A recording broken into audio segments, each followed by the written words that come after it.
Hey, Bam here, and I wanted to talk about for a moment the difference between new tech versus different tech.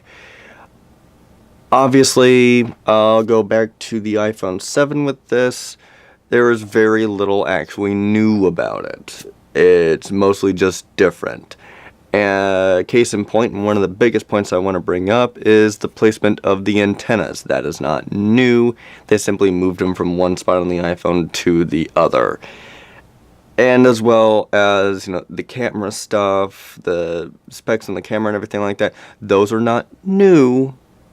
They may be better than the previous one, but they are not new.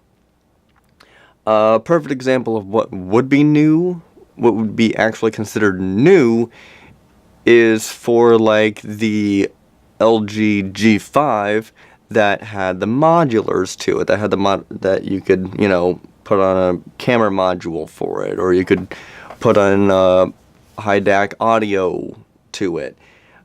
That is new because of the fact that no other smartphone has ever done something like that before. No other smartphone has modules like that. With the obvious exception being the Moto Z Force, which is actually the best example of an actual new smartphone on the market today. Because of the fact that you can attach speakers to it, you can attach a projector to it, you can attach an extra battery to it, all these different things to it like that. I don't know of another smartphone that you can do that with and it still be all in one piece. Something like the Samsung Galaxy series, not the Note 7 because we all know how that ended up, but something more like the Galaxy S7 Edge and the S7 Edge Plus. Those are not new. Because the fact that the Galaxy the Galaxy S6 and the Galaxy S8, I believe, are all going to still have the, Edge display. That is not really new, it's just more screen. They may be doing different things with it, it might be different, but the Edge displays are not new. It is not a new concept, it's just more screen that's wrapped around the edge with a few different features to it. That is it. Something like the Google Pixel and the Google Pixel XL.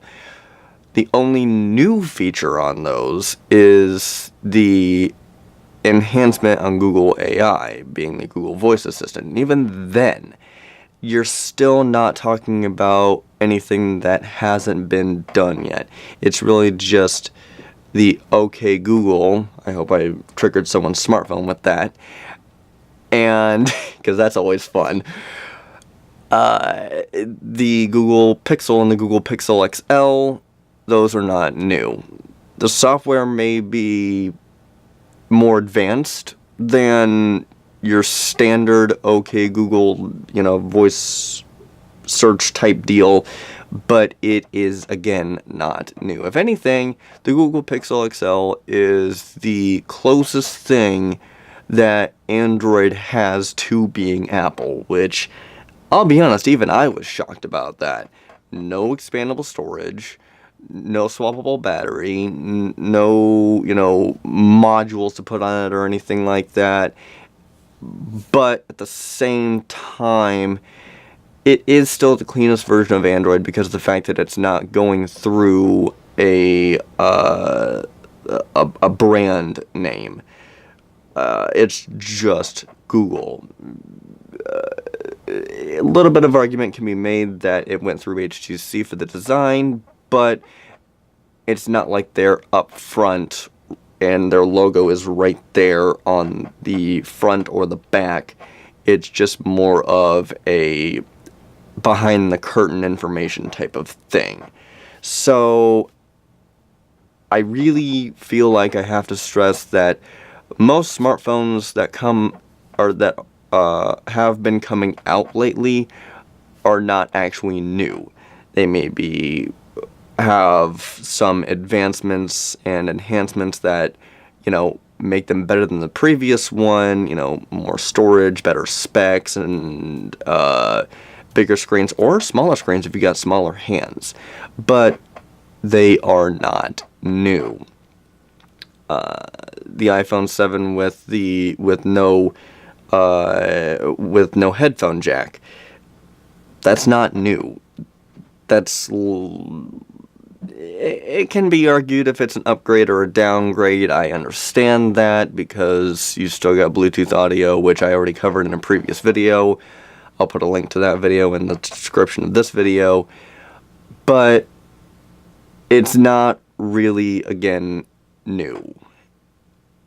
So be careful about what you're calling new versus what is actually new versus something that is just different or enhanced. And that's it. If you like these type of tech vlogs like this, hit the like button, leave a comment. If you're thinking about maybe, hey, you got something wrong, or maybe you agree with what I'm saying, let me know. Start the conversation now.